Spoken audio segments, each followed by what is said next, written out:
tapatin ko po kayo, napakahirap maging oposisyon ngayon.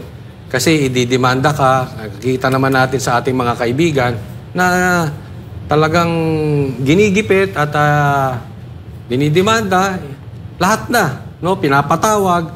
Pero alam nyo, nakaka-proud po para sa amin, mga oposisyon, at marami pang mga manunood natin sa ginawa ngayon ni PRRD.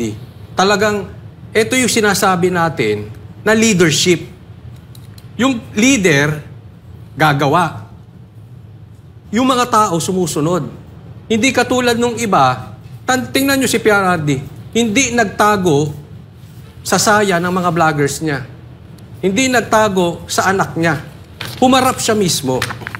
Hindi katulad nung iba, tatahimik, ang hahayaang magsalita, yung kanilang media network, yung kanilang social media, yung kanilang mga vloggers. And I'm sure, the whole DDS crowd ngayon, lahat ng mga oposisyon, tuwang-tuwa. At dahil ang aming leader ay hindi weak, siya po ay nasa katinuan at matalas ang pag-uutak. Ang ganda nung sinabi niya kanina kay Risa.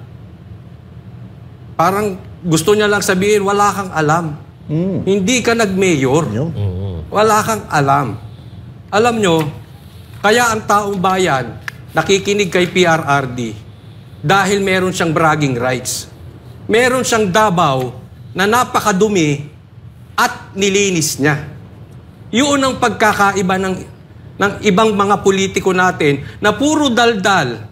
Ititigil ang droga pero sila mismo adik. Ititigil ang baha pero sangkatutak ang baha. Si PRRD may resulta. Alam natin kung gaano hirap linisin ang Davao. Pero ito alam sa mga nagpupunta sa Davao. Hindi po nakakatakot mag-ikot doon. Kahit ikaw ay babae, hating gabi, mag-ikot-ikot ka ron. Walang maoy, walang pakalat-kalat. Napakalinis ng syudad. Kaya very proud ang mga tao sa kanya. Hindi mo pwedeng pigilan yung pagmamahal ng taong bayan. Alam mo, pansinin nyo, hindi tumakbo si PRRD sa vloggers. Ang mga vloggers ay nagrarally behind PRRD. And it's not the other way around, gaya ng ginagawa ng mga ibang politiko. Kaya maraming salamat PRRD. Sa tingin ko, talagang titigilan na nila yung mga Senate inquiry na yan o kung mga inquiry, panahon na palagay.